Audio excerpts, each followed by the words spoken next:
appreciate you being here. Late last night and early today, at my direction, the United States Armed Forces conducted an extraordinary military operation in the capital of Venezuela. Overwhelming American military power, air, land, and sea, was used to launch a spectacular assault. And it was an assault like people have not seen since World War II. It was a force against a heavily fortified military fortress in the heart of Caracas to bring outlaw dictator Nicolas Maduro to justice.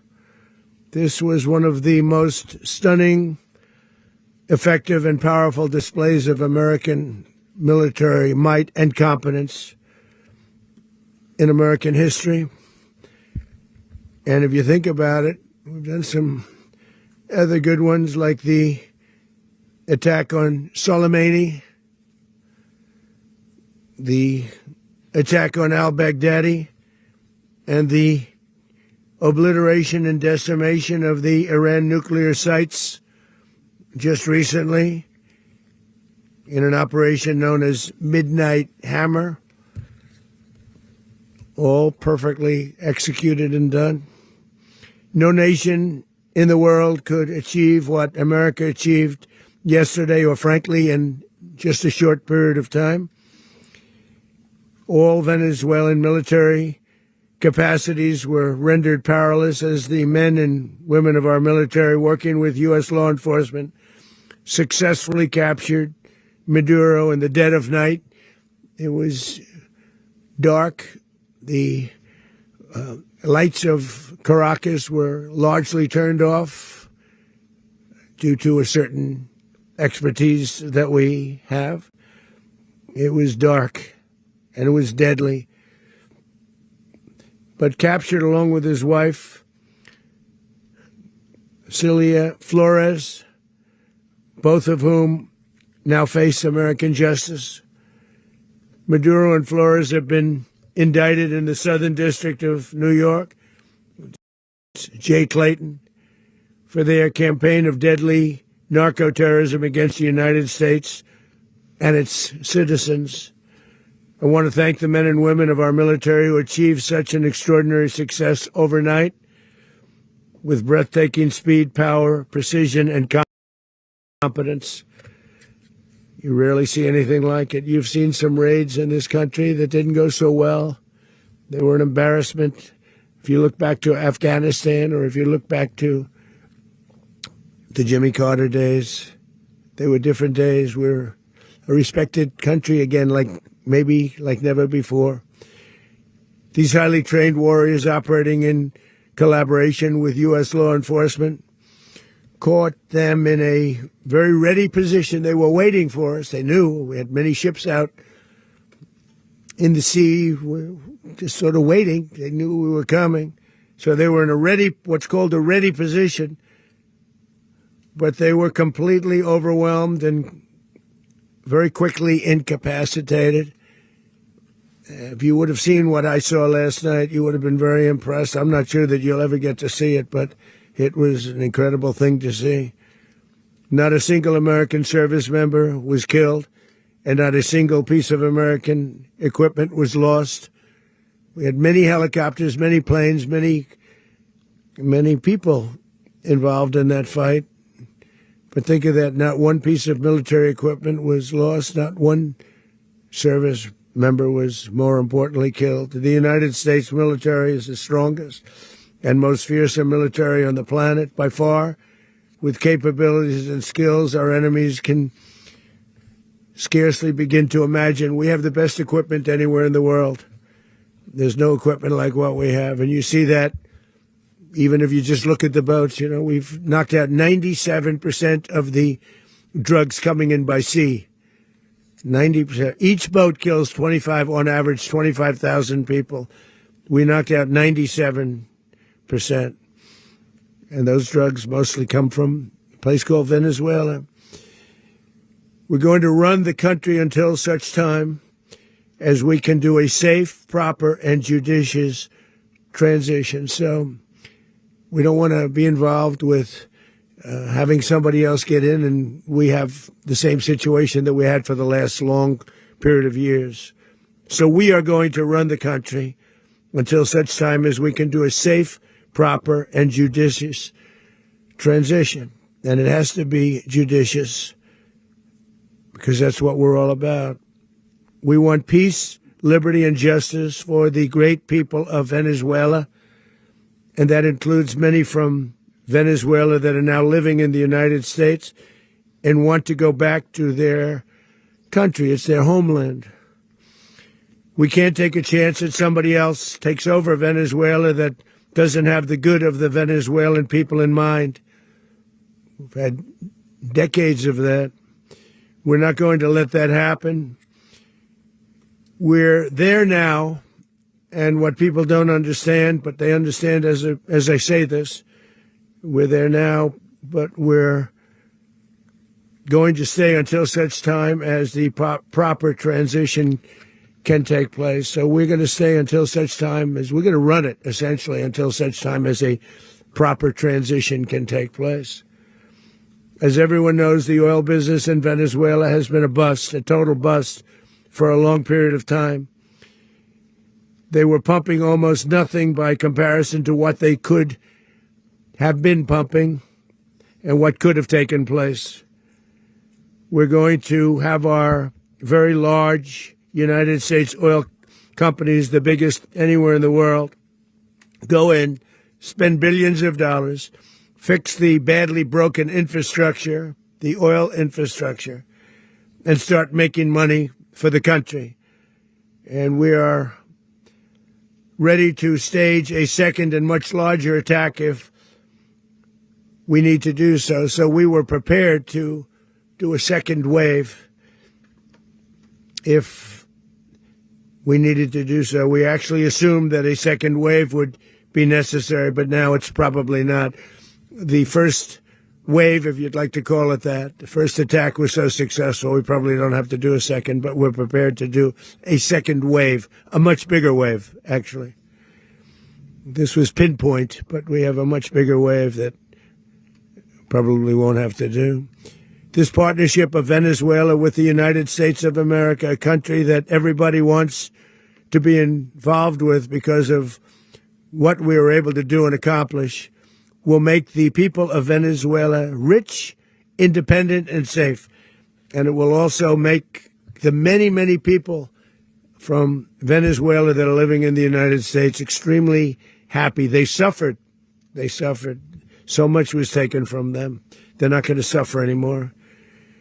The illegitimate dictator Maduro was the kingpin of a vast criminal network responsible for trafficking colossal amounts of deadly and illicit drugs into the United States. As alleged in the indictment, he personally oversaw the vicious cartel known as Cartel de las Solas, which flooded our nation with lethal poison, responsible for the deaths of countless Americans, the many, many Americans. Hundreds of thousands over the years of Americans died because of him. Maduro and his wife will soon face the full might of American justice and stand trial on American soil. Right now, they're on a ship they'll be heading to, ultimately, New York. And then a decision will be made, I assume, between New York and Miami or Florida. But we have people where the overwhelming evidence of their crimes will be presented in a court of law. And I've seen it. I've seen what we have. It's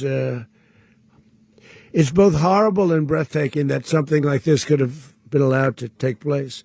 For many years after his term as president of Venezuela expired, Maduro remained in power and waged a ceaseless campaign of violence, terror, and subversion against the United States of America, threatening not only our people, but the stability of the entire region.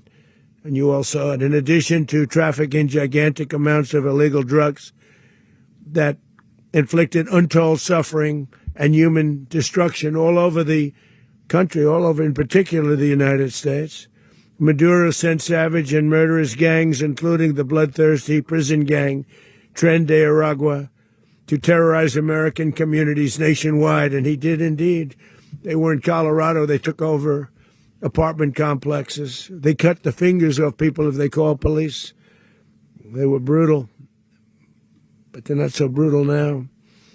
And I just have to congratulate our military, Pete and everybody, and our National Guard, because the job that they've done, whether it's in Washington, D.C., where we have a totally safe city, where it was one of the most unsafe cities anywhere in the world, frankly, and now we have no crime in Washington, D.C.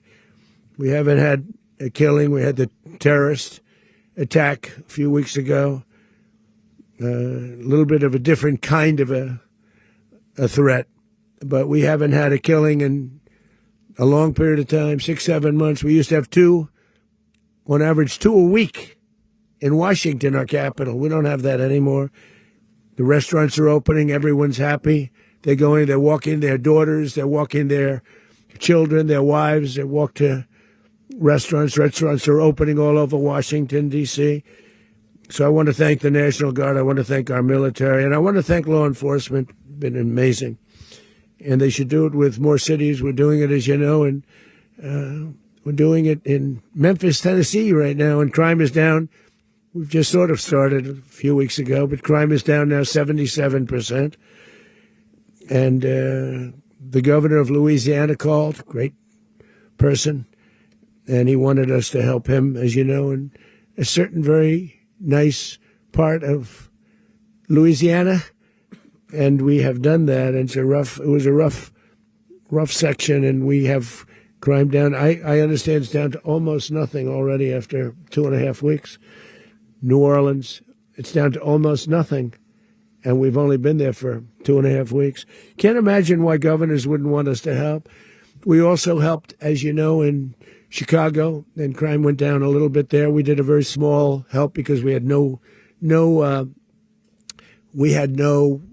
working ability with the governor. The governor was a disaster, and the mayor was a disaster. But it knocked down crime. But we're pulling out of there. When they need us, we'll know. You'll know. You'll be writing about it. And likewise, Los Angeles, where we saved Los Angeles early on, where the head of the police department made a statement that if the federal government didn't come in, we would have lost Los Angeles. That's long after the fires. That's when they had the riots in Los Angeles. We did a great job. Got no credit for it whatsoever, but that's okay. It doesn't matter. We don't need the credit. But we'll be pulling out when they need us. They'll call, or we'll go back if we have to. We'll go back. But we did a great job in various cities. But the place that we're very proud of is Washington, D.C., because it's our nation's capital. We took it from being a crime-ridden mess to being one of the safest cities in the country. But the gangs that they sent raped, tortured, and murdered American women and children. They were in all of the cities I mentioned, Tren de Aragua. And they were sent by Maduro to terrorize our people, and now Maduro will never again be able to threaten an American citizen or anybody from Venezuela. There will no longer be threats. For years, I've highlighted the stories of those innocent Americans whose lives were so heartlessly robbed by this Venezuelan terrorist organization. Really one of the worst. One of the worst. They say the worst. Americans like 12-year-old Jocelyn Nungari from Houston. Beautiful Jocelyn Nungari. What happened to her?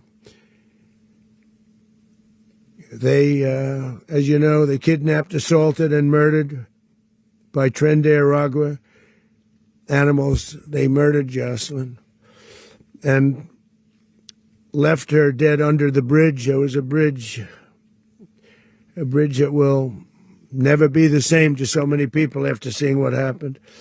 As I've said many times, the Maduro regime emptied out their prisons, sent their worst and most violent monsters into the United States to steal American lives. And they came from mental institutions and insane asylums. They came from prisons and jails. The reason I say both, they sound similar. Actually, prisons a little bit more hostile, a little bit tougher.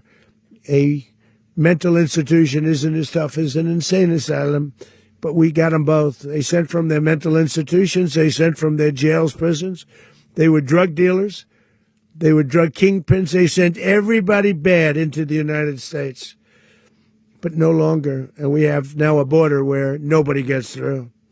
In addition, Venezuela unilaterally seized and stole American oil, American assets, and American platforms, costing us billions and billions of dollars. They did this a while ago, but we never had a president that did anything about it. They took all of our property. It was our property. We built it. And we never had a president that decided to do anything about it. Instead, they fought wars that were 10,000 miles away. We built Venezuela oil industry with American talent, drive, and skill, and the socialist regime stole it from us during those previous administrations, and they stole it through force. This constituted one of the largest thefts of American property in the history of our country. Considered the largest theft of property in the history of our country. Massive oil infrastructure was taken like we were babies, and we didn't do anything about it. I would have done something about it.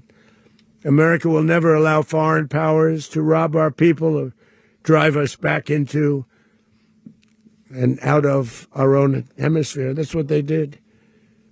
Furthermore, under the now deposed dictator Maduro, Venezuela was increasingly hosting foreign adversaries in our region and acquiring menacing offensive weapons that could threaten U.S. interests and lives. And they used those weapons last night. Potentially in league with the cartels operating along our border.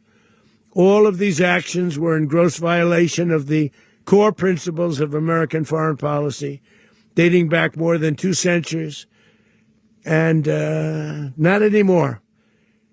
All the way back, it dated to the Monroe Doctrines, and the Monroe Doctrine is a big deal, but we've superseded it by a lot, by a real lot. They now call it the Donroe Document. I don't know. It's Monroe Doctrine. We sort of forgot about it. It was very important, but we forgot about it. We don't forget about it anymore. Under our new national security strategy, American dominance in the Western Hemisphere will never be questioned again. Won't happen. So just in concluding, for decades, other administrations have neglected or even contributed to these growing security threats in the Western Hemisphere. Under the Trump administration, we are reasserting American power in a very powerful way in our home region. And our home region is very different than it was just a short while ago. The future will be, and we did this in my first term. We had great dominance in my first term, and we have far greater dominance right now. Everyone's coming back to us. The future will be determined by the ability to protect commerce and territory and resources that are core to national security. These are core to our national security. Just like tariffs are, they've made our country rich, and they've made our national security stronger than ever before. But these are the iron laws that have always determined global power. And we're going to keep it that way. We will secure our borders. We will stop the terrorists. We will crash the cartels, and we will defend our citizens against all threats, foreign and domestic. Other presidents may have lacked the courage or whatever to defend America, but I will never allow terrorists and criminals to operate with impunity against the United States. This extremely successful operation should serve as warning to anyone who would threaten American sovereignty or endanger American lives. Very importantly, the embargo on all Venezuelan oil remains in full effect.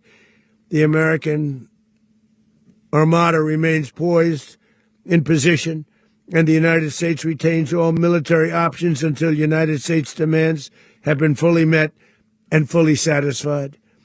All political and military figures in Venezuela should understand what happened to Maduro can happen to them, and it will happen to them if they aren't just fair, even to their people.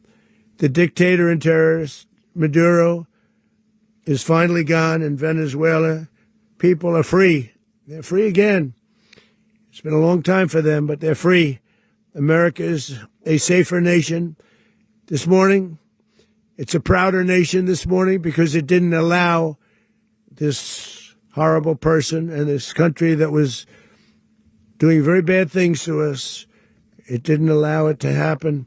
And the Western Hemisphere is right now a much safer place to be. So I want to thank everybody for being here.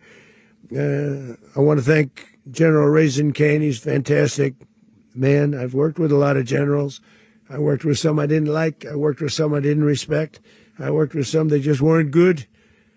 But this guy is fantastic. I watched last night one of the most precise attacks on sovereignty. I mean, it was an attack for justice. And I'm very proud of him, and I'm very proud of our Secretary of War, Pete Hegseth, who I'm going to ask to